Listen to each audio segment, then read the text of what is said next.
Gay Mikoi. Mi pardon petas que mi parolos angle en la ne anglozono. I want to apologize first of all that I will be speaking in English in the non-English zone, the Esperanto zone. I think it's unavoidable because I don't think all of you speak Esperanto. To speak about the language planning in Ireland, the lessons from the Hebrew revival, I might begin with, if it's okay, with a couple of little anecdotes just to lighten the atmosphere a bit. There was a film about a Chinese, it's called Yu Ming is Animdom, about a Chinese who decided to come to Ireland, and he just twirled the globe and picked a country to go to. Ireland, let's learn Irish, and he learned Irish quite well. But he flew to Ireland, arrived in Dublin airport, and went into a bar and started to speak in Irish, and nobody understood him. And the two guys serving at the bar were Australians, so they absolutely had no idea even what language he was speaking. And eventually one of the older guys started to speak to him in Irish, and they sat in a corner, had a pint, offered him a pint, a long chat in Irish. But the two Australians were listening, and he said, you know, very strange. He said, I didn't realize old Paddy spoke fluent Chinese.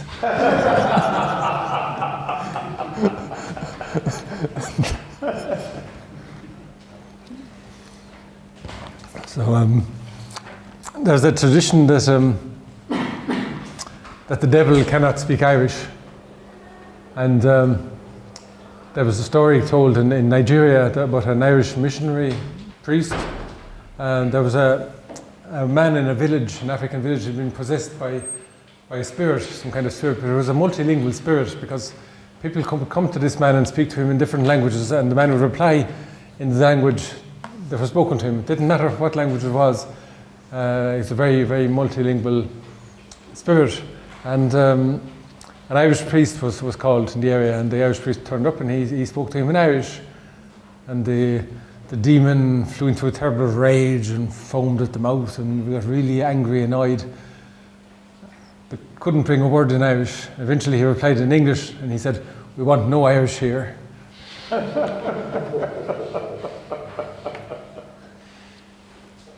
And the last one is something I have, because I spent a few weeks in Israel and Jordan in April. I attended the Israeli Esperanto conference, and then some Israelis and Arab speakers in Aqaba in Jordan using Esperanto as well. But there's a little story told which I think it epitomizes a lot. It's a story about an Israeli who visited London for the first time, and he was visiting the zoo. And just as he was passing the lion's cage, he noticed a family, and the family had parents and a daughter, an 8-year-old daughter. And as he was passing, the little girl leant in towards the lion cage, and suddenly the lion grabbed her coat and tried to pull her into the cage. And of course, he being very close by, he reacted immediately. He just launched himself at the lion and punched the lion on the nose as hard as he could. The lion yelped in pain, dropped the girl, and retreated into the cage. And of course, the parents were delighted and said, "Thank you so much, you saved our daughter, and this is so brave." And there was a man hanging around the area. He came over and he shook hands with him. He said, "Allow me to shake your hand. That was the bravest deed I've seen in a long time." He said, I'm a journalist. I make sure that this brave deed gets reported. I'll do an article for tomorrow's paper about this, but I'd like some background information. First of all, he said, "Which country do you come from? What is your profession? And what is your political inclination?" And so the man replied, he said, "I'm from Israel." He said, my profession is an army officer, and I vote for the Likud. The following day, the Israeli buys the paper, opens it up, sees what kind of headline he gets. The headline said, "Right-wing Israeli assaults African immigrant and steals his lunch."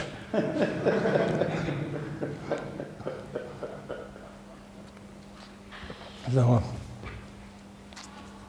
but moving on to the topic of today's talk, the revival of the two languages, I'll be mentioning two people particularly. Douglas Hyde, who was the first president of Ireland and really the founder of the Irish language movement. And I always stress Douglas Hyde was a Protestant of English descent, like, you know, Hyde Park in London.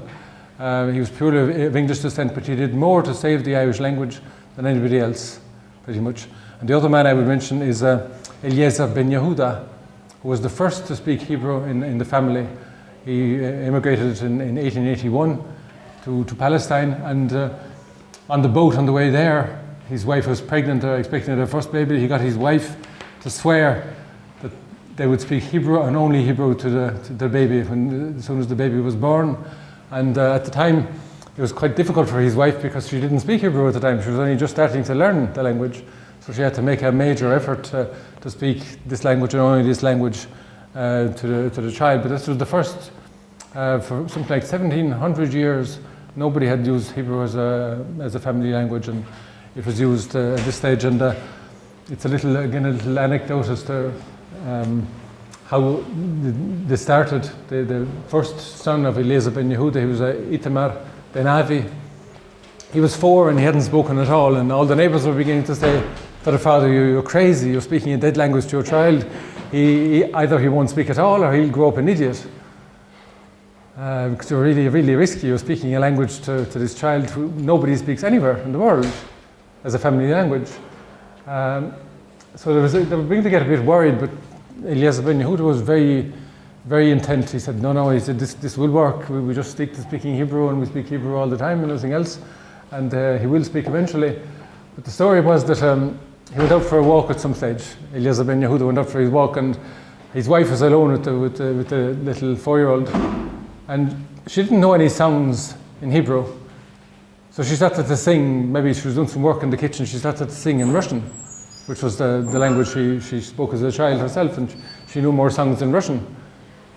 And her husband comes back, overhears song in Russian. He says, didn't we swear that we'd use Hebrew and only Hebrew to the child, and there you are singing in Russian? I mean, he got really angry.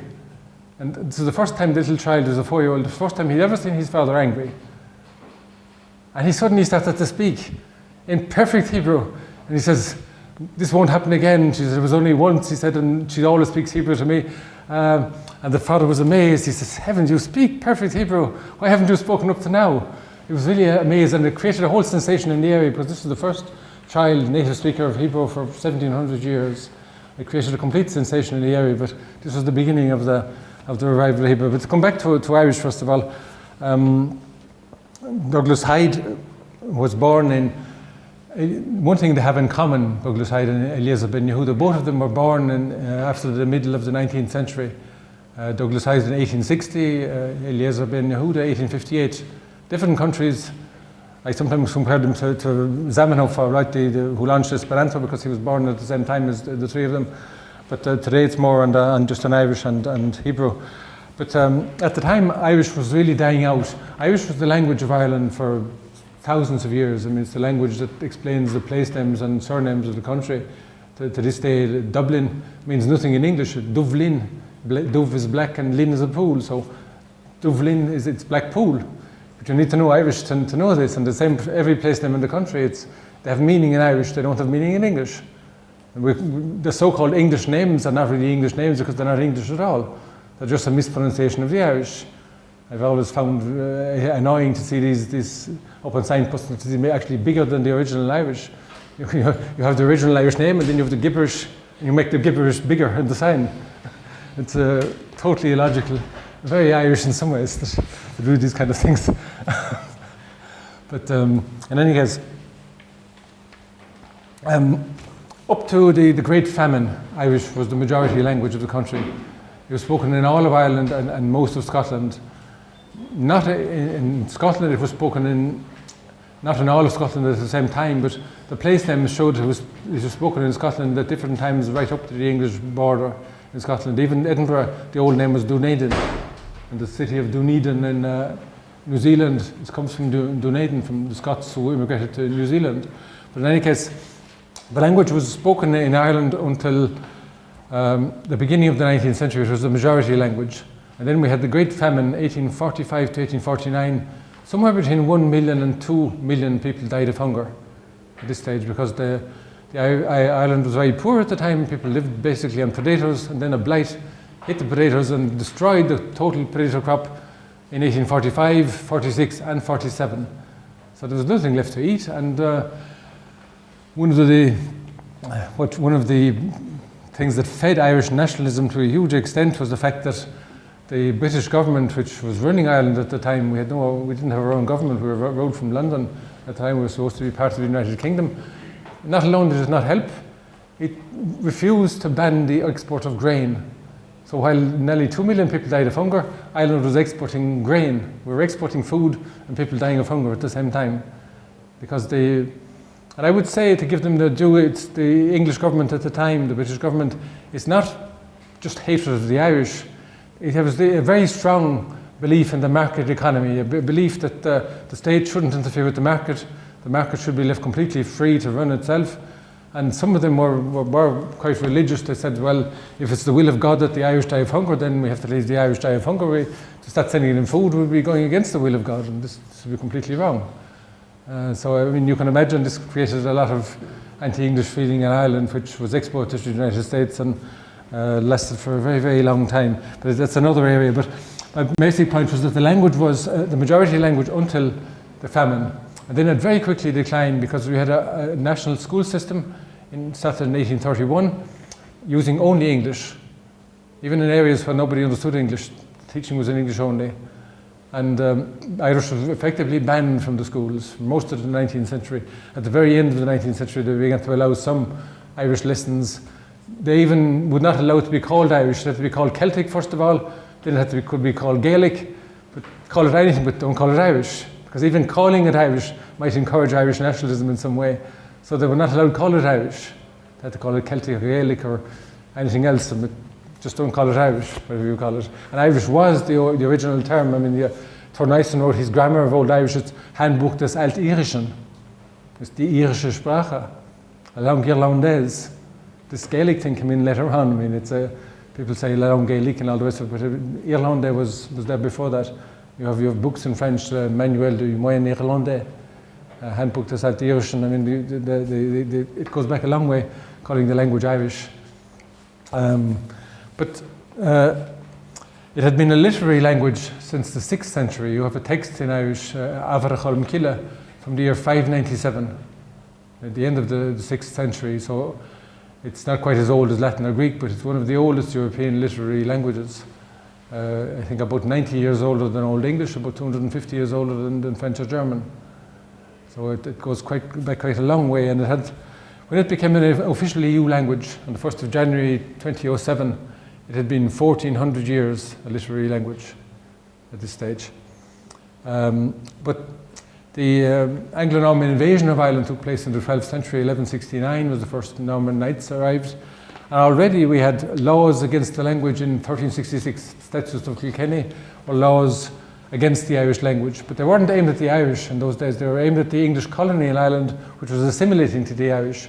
The colony didn't bring enough women along with them, so that a lot of the colonizers married Irish wives. The wives spoke Irish to the children, and within 2 or 3 generations, the Irish was again the only language spoken. You had the 3rd or 4th generation English becoming poets in Irish. Already the assimilation was going very quickly, and one of the laws at the time in the Statutes of Kilkenny was that every Englishman in Ireland, every Englishman was to learn English, and should he refuse to do so, he would be treated as an Irish enemy. In other words, his land would be confiscated. But these laws were particularly ineffective because 2 centuries later, in 1541, Henry VIII decided he would appoint himself King of Ireland. He had the title of Lord of Ireland up to then. This wasn't enough, so he decided he should become King of Ireland. And he sent a proclamation to the Parliament of the colony, the English colonists in Dublin. And it was read in English, but they didn't understand it. Most of them there didn't understand it, so it had to be translated into Irish so that the Parliament of the English colony in Dublin would understand it. This showed how ineffective the law had been. I already mentioned the Great Famine. So after the Great Famine, the language declined very quickly, so that by the end of the 19th century, it had almost disappeared. In 1891, only 3% spoke Irish at home. It was that close to disappearing completely. But Douglas Hyde delivered a lecture at the end of 1892 called The Necessity of De-Anglicizing Ireland. And this lecture had a strong effect. It was copied on the newspapers, and it led a few months later to the founding of a new movement called the Gaelic League, or Conradh Gaeilge, which became a mass movement. In a matter of years, it really became a mass movement. And in 1909, for instance, this movement was able to bring 100,000 people onto the streets of Dublin, not only demanding that Irish be taught in the schools, but demanding that a qualification in Irish be an essential qualification to study in the new National University of Ireland. So this became a qualification. There was a lot of opposition, but it was accepted by the university. And from 1913, 9 years before independence, it became necessary to pass Irish in the Matura or the Abitur if you wanted to study in the university, in the National University in Ireland. So this came about by popular pressure from the people, not by imposition by the state or by anybody else. So it's an important point, and it's one that's often forgotten. But Douglas Hyde published a lot of poetry and songs, and as I mentioned, he became the first president of Ireland. But this victory of making the language essential for the university had a huge effect, because up to then it was only taught in 20% of schools. And very quickly, when it became essential for the university, it soon began to be taught. The 20% increased to 100% very quickly. So that when Ireland became independent in 1922, the first decision of the first Irish government didn't have to do with finance or defence or transport. It had to do with language. It was that all children in all schools should study Irish for 1 hour per day. And this was brought into effect in 1922 by the first government. It was very difficult at the time because 80% of the teachers didn't know the language at the time, and they were told, it was pretty brutal in some ways. They were told that this decision was taken in February. They were told, as and from the 1st of next September, you will be teaching Irish. Where you learn Irish and how you learn it in the meantime is your own business. Just make sure that you're in a position to teach Irish as and from the 1st of September. If you're not, we'll find somebody who can, and you'll be looking for work. It's as simple as that. You either teach Irish or you lose your job.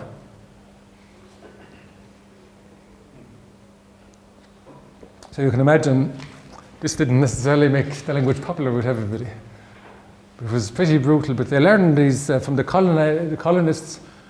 English was imposed pretty brutally, and then when they became independent, their reaction was to start imposing Irish the same way English had been imposed, pretty brutally, and this created a lot of difficulties later on. Then we wanted to move on. I just wanted to say a quick few words of moving on to the Hebrew and the comparison of the two. Irish and Hebrew come from different language families, of course, and Irish is an Celtic language, Indo-European, and Hebrew is Semitic. Ivrit is modern Hebrew. It has European features, but it's basically Semitic language. But there are some resemblance. I was surprised because I'm about to go to Israel. I picked up a few phrases, and there are some examples. For instance, neither language has the verb to have. And they have the same, like in Russian actually. У меня книга. У меня книга, you say in Irish, tá leabhar agam. Literally, tá is there is, leabhar, a book, and agam, at me. And in Hebrew, it's yesh li sefer. Yesh, there is, li, at me, and sefer, a book. So it's exactly the same in Irish, Russian, and Hebrew. Another feature I noticed in passing is that that's common to Irish, Hebrew, and Esperanto. All of them have one definite article. None of them have any indefinite article. So the words an don't exist in Irish or Hebrew or Esperanto. They have only the definite article, no indefinite articles in them. So they're kind of a cross between. On the other hand, you have languages like Polish and Russian that have no articles. Then you have languages like German or French or English that have definite and indefinite articles, but Irish is in between. Irish and Hebrew are both in between, that they have a definite article but no indefinite article. Then maybe one other thing I noticed, that the genitive relation at the end is something like a phrase like the end of the road. In Irish you'd say dera an bhóthar. It's a noun, article, not a noun in the genitive. Dera an bhóthar. The word for road is bóthar.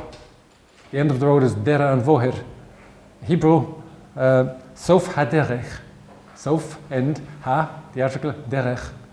road. So Sofa Derech corresponds exactly to Der and Vohir, the Hebrew and Irish. They're the same way of expressing position. So it's fascinating. And then some of the sounds are quite similar as well. The ch sound, for instance, the Prime Minister of Ireland, nobody says Prime Minister in Ireland. Even in speaking English, everybody says the Taoiseach. The word Taoiseach is an old Irish word, but pronouncing Taoiseach, it has a ch sound at the end of it. Many English speakers can't pronounce this. So instead of saying Taoiseach, they say Taoiseach. This reminds me of Taoiseach coffee shop. I mean, it sounds pretty horrible. But for some reason, Ireland became more anglicised than either Wales or Scotland.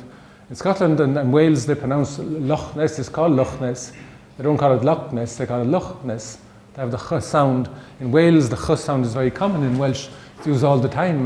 Chwarae, Welsh, I mean, it's actually more common in Welsh than in Irish.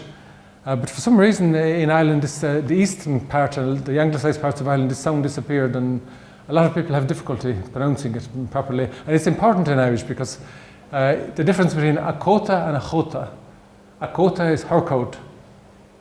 A chota, his coat. So if you can't pronounce the ch sound, you can't distinguish between her coat and his coat. A cota, a chota. Same legs, cosa. A cosa, a chosa. Her legs is a cosa, his legs a chosa. If you can't distinguish from his legs from her legs, his coat and her coat, the communication begins to break down. So it's an important sound, and I think in the schools in Ireland we don't devote half enough time to getting proper pronunciation and at least being able to pronounce all the phonemes of a language so to have decent communication. But turning to Hebrew, an interesting fact I noticed in Israel was that the more orthodox, the ultra-orthodox Jews completely opposed the use of Hebrew as an everyday language. They continued to use Yiddish, and they didn't want, because their idea was that Hebrew is a sacred language. It's the book of the Talmud, and the sacred scriptures are in Hebrew, so therefore Hebrew should be used for prayer, it should be used in speaking to God, but it would be wrong to use Hebrew as an everyday language. But those who wanted to revive the language simply ignored this. They didn't waste any time discussing. They just went out in the agricultural settlements and they started to speak Hebrew. And the children learned Hebrew in school, but you have a parallel here. The Irish children learned Irish in school. The Hebrew Israeli children learned Hebrew in school. But in Israel, they started to bring the language into the playground, onto the street, and back into the home. So in Israel, you got a pressure from the children and their own parents to use more Hebrew and less Yiddish. And this was something that didn't happen. There's no parallel for this in Ireland. It's a completely different situation on this. But in Ireland, I have an interesting book. I didn't bring it with me here, but it's a book in Irish. It's an academic study, 300 pages. It's called Aviocha na Haurisha, Ceacht an Gaeilge. It means the Hebrew revival lessons for Irish. Other lessons in the Hebrew revival for Irish. And it's a fascinating book. I mean, it's an Irishman, an Irish scholar who studied Hebrew, and he did Ulpan courses in Hebrew in Israel, so he studied very, very detailed, in a detailed manner, the revival of Hebrew. And there's something that's believed commonly in Ireland. People say, if you mention Hebrew in Ireland, people will say, well, the Jews were coming from all parts of the world, they had no common language, they needed one common language, they picked Hebrew, and everybody learned it. We don't have this situation in Ireland. We already have a common language. Everybody speaks English. Therefore, the situations are completely different from each other. That's what you normally hear from people. In actual fact, when you examine the situation more closely, the picture is quite different. Because the Hebrew revival, to a large extent, took place between 1881 and 1920. There was no Israel. There was no state at the time. It was simply the issue of the Jews who more and more came back to Palestine after the pogroms in Russia and other parts. So in the first 20 years, rather little progress was made, but from about 1900 on, the schools really kicked in, that you had more and more schools using Hebrew, and then the children born there, began to use it to each other, and began to actually force their own parents to use it. They used they would say the things like that Yiddish was the language of our slavery and let Hebrew be the language of freedom. We're now free, we're in our own country, and we should use Hebrew again. We should return to the original language that was spoken here 3,000 years ago. They had this idea very, very strongly. So they didn't argue with the Orthodox Jews. They simply started using Hebrew in the agricultural settlements. And it was in the agricultural settlements that the language caught on first, became really strong there. It only got to Jerusalem later on. There was Eliezer ben Yehuda himself lived in Jerusalem, but for 20 years he spoke Hebrew in the family, but only a handful of families, only maybe 10 families. Even 20 years later, by 1900, only about 10 families were already using Hebrew in Jerusalem. So Jerusalem was one of the last places to switch over to Hebrew. The revival was in the agricultural settlements and in Tel Aviv and in Haifa, other areas first. It only got later to Jerusalem because the proportion of Orthodox Jews in Jerusalem was higher, so that the opposition to Hebrew was higher in Jerusalem, and there was a much more stronger movement to retain Hebrew. But the resemblance that I see between the two situations is that when you look at this situation, that the problem wasn't that there was no common language. And after the setting up of Israel, and there was a huge immigration then you did have a need for a common language, and there was a major effort that everybody learned Hebrew and the Ulpan and all the rest of it. This happened after 1948. But before this, going back to 1920, and before that, there was no state at the time, there was just immigration. And the Yiddish was used so much in the earliest, certainly the first 20 years, Yiddish was spoken everywhere, that there were Jews. And so much so that, according to this book, the Jews coming from other parts, Jews coming from North Africa, from Morocco, from Algeria, who didn't speak any Yiddish, they started to learn Yiddish from the European origin Jews. So the Yiddish really looked for a while like becoming the real common language. So the real struggle was not to find a common language, it was to make sure that Yiddish didn't become the common language, but that Hebrew instead of that. So when you put it in those terms, it's much similar. It's similar to Ireland, that Yiddish was not regarded as the original language, and therefore they didn't want it to become the common language. English is certainly not the original language in Ireland. It's not the language that explains place names or surnames or anything else in Ireland. So the movement towards Irish was also this. But English is much more powerful than Yiddish. English being the language of the United States, the language of Great Britain, both sides of Ireland. It's a very widely used international language. It had a power behind it that Yiddish didn't have. There was a real difference here, which would explain, plus the fact that if English was only the language of England, I think the Irish language would have succeeded better. But because it was the language of the United States, and the United States had been actually helpful to the Irish rebels, the Fenians, they got a lot of money, a lot of support. 47 million Americans of Irish origin, they had huge support. Probably we wouldn't have managed to become independent in 1922 without the support of the Irish Americans. So therefore, English is ambiguous in Ireland. It has the negative connotation from English colonization, but it has the positive of being the language of the United States, which is quite positive in Ireland. So it has the two-sided coin. So it's more complex in that area. I know I should turn over to questions now, but I just wanted to say something at the end. The achievement of Ben Yehuda, really two things. One was just to start to speak Hebrew in the family, but second, to speak only Hebrew in the family. He really, from his children, he excluded other languages, so they became only Hebrew speakers, and they used it all the time. This was never done in Ireland. There was always a bilingual idea in Ireland. From the beginning, the idea was that people should learn Irish, but they shouldn't lose English because the English is so useful in the world. So there was always this bilingual idea, and to keep the two languages. And there was no effort to replace one with the other. But the problem was that Irish was not strong enough. Irish wasn't used enough in society. For instance, when my children went to school in Ireland, the two daughters, they got to know an Irish-American family. I'm an Irishman whose wife was an American doctor. And she had a far more radical view on the language than any Irish person I ever met. She said that there was enough English in society here already.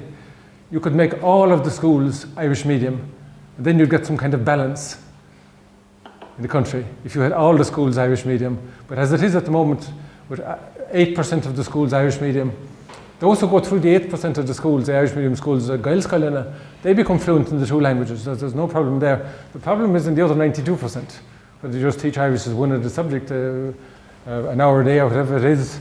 It's just not enough. They don't hear it outside of society, and it comes into this thing of usage. to know a language properly, you need to use it. And they're in a situation where they're learning a language that they can't use, that they don't have opportunities for losing it.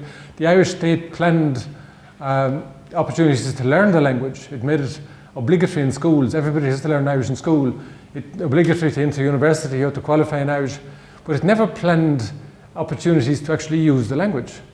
This was the real weakness, as far as my Ph.D. studies came up with, is that the real weakness was you need to plan opportunities to use a language as well. This is something they had in Israel. We didn't have this in Ireland, and it made all the difference. I've probably spoken for long enough, so we can switch over to questions or comments at this stage. So I'll try to summarize some of the questions, which are quite a few. And if you guys can vote on some of the questions, we get to see if you have any common ones. So the first question is, in your point of view, do you have the feeling that Irish has already been saved, or that a renewal is going on? Or on the contrary, is Brexit actually going to reinforce English? I guess that's the second question. I don't think Brexit will have an effect on in Ireland and on linguistic. It'll have huge effects politically and economically and in every other area. But linguistically, I think English is as dominant as it can be in Ireland. Brexit won't make it any more dominant. It may add to the prestige of it, because the Irish will probably be almost the only native English speakers left in the EU at this stage, which is a very strange situation. But no, I don't. Brexit, it's fascinating at what effect it will have overall in Europe, but I can't see a huge effect linguistically in Ireland. Next question. You mentioned the langue irlandaise predates Gaelic. Could you expand on the switch of terms between la langue irlandaise, Irish, and Gaelic? Oh, la langue irlandaise. Yes, when I worked in the European Commission in Brussels for a while, I was what they call seconded national expert in the Commission. We had this, some of the French speakers didn't like the idea of calling it la langue irlandaise. They grew up with the idea of la langue Gaelic. They heard this Gaelic used for the language. They hadn't heard la langue irlandaise. But the decision was taken in the Commission that the language in its own, the Irish word for Irish is Gaeilge. So the short term for it is GA. Because the abbreviation for every language is two letters from the language, like EN is English, the E for Deutsch, PL from Polska, depending on the language of two letters. But the decision was made that it should be called la langue irlandaise and the Irische Sprache and Irlandese and all of the other languages, Irs in Dutch, Irlandski język in Polish. Irun, yeah. So Irlandski język. So it's in all the others because it's that was the original term. That was the term, the linguistic term, and in the Constitution of Ireland, the Constitution of Ireland simply says it has Irish and English versions of it, and it says the Irish version says "Ocean Gaelgan Tangana Shuntashi and Fifhange Figuli." In English, it says Irish as the national language is recognized as the first official language. Then it says, in English, it says English is recognized as a second official language. The Irish version says, there are actually differences because Tanga Ifikul Ela means another official language. But the English says second, the Irish just says Ela. The English version says Irish is the first official language. The Irish version says An Frifang Ifikul, which means the principal or the main official language. So there's a difference between the first official language and the principal official language. And sometimes you hear Irish speakers talking about an Héad Tang Ifikul. You know right away they've been reading about this in English, they read first official language, and then they translate first official language back into Irish.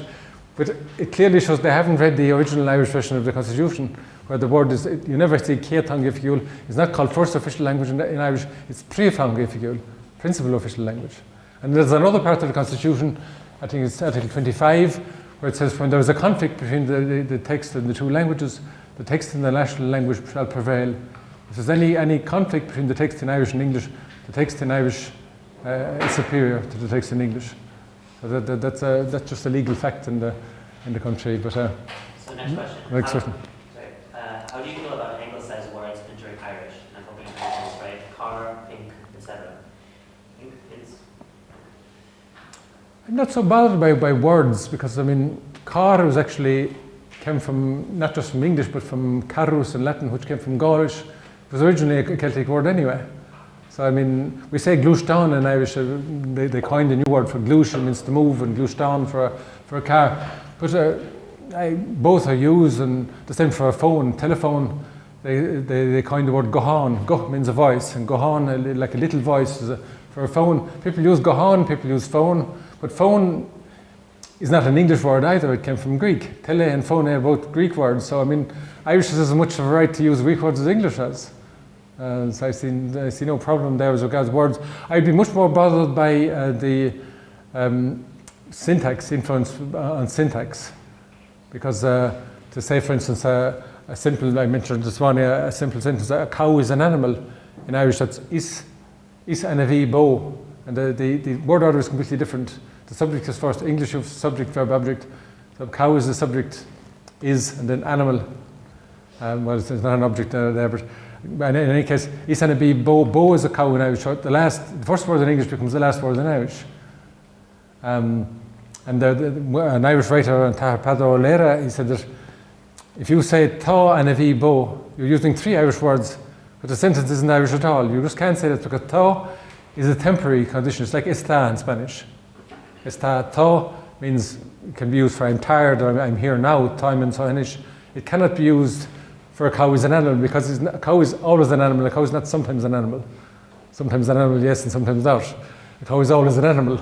I'm always Irish. I mean, so the tá anavi bo doesn't make any sense at all. He's using 3 Irish words, 3 old Irish words, but it makes no sense at all in Irish. Whereas to say is animal cow, you're using 2 English words out of 3, but the sentence is Irish.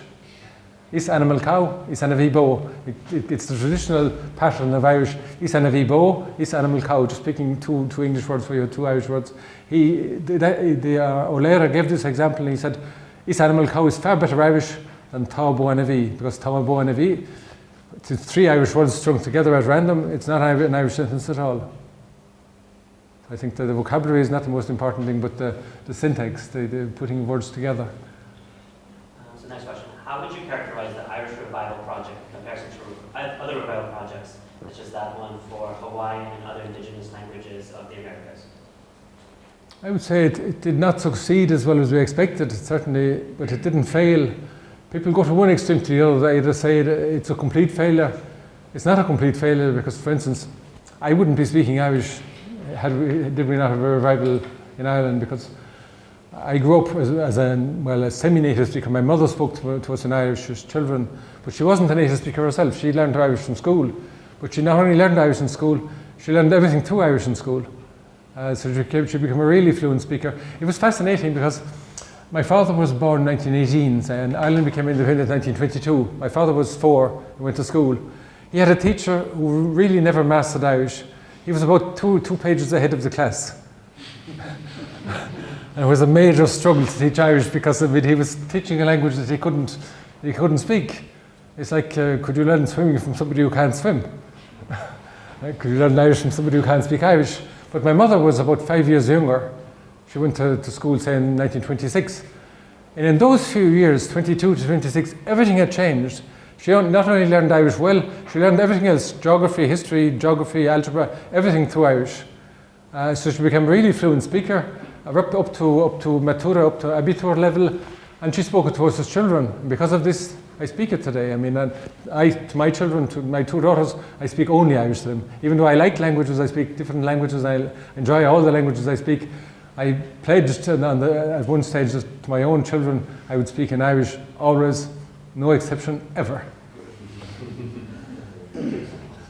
So, another question. Actually, do you think Ireland will ever have the will to drop English and go 100% Irish? I don't think so, no. I mean, it wouldn't make sense to drop English.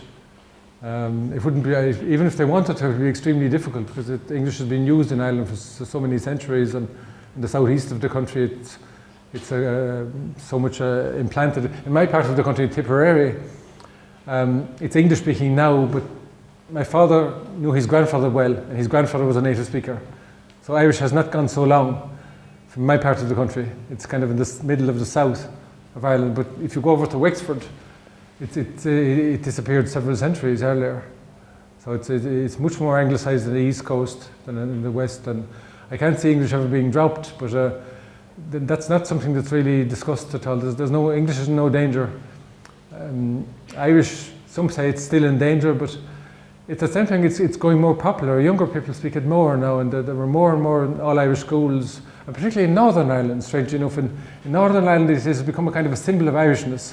So that everybody who feels Irish uses it more and more, and you even got Protestants in Northern Ireland who are unionists by political persuasion, but they're interested in Irish because of the language explains the place names of like Belfast, Belferrishta. It gives a meaning. Derry, Dira Columcilla, the Oak Grove of St. Columcilla. It gives them meaning to their own names and to the place names. So, sorry? What about Scots? Ulster Scots? Yeah, it has recognition, but it's not used all that much as far as I can hear in Northern Ireland. It's used in some rural areas a bit. It's used a lot more in Scotland, much stronger in Scotland. And I attended a conference once in Queen's University, Belfast, where some Scottish speakers spoke in Scots, in Lowland Scots. So they didn't say I thought, they said I thocht, with a ch sound, and nicht, and then the ch sounds that you have in Scotland. And I could understand it quite well, actually, but it's fascinating. Robbie Burns used to write poetry in the Lowland Scots, but in Northern Ireland, for some reason, it's just not as strong. It's not. I went to different talks about it, and one professor, he was head of the board for Ulster Scots. He said, "Well, we need a couple of things. We need a grammar, we need a dictionary. If you don't have a grammar, you don't have a dictionary. Where is the language? Kind of like we've no grammar, we've no dictionary, but we have a language." So this might be one of our last questions. If you were completely, I think it's a good one. If you were completely in charge of Irish revival, what would you do?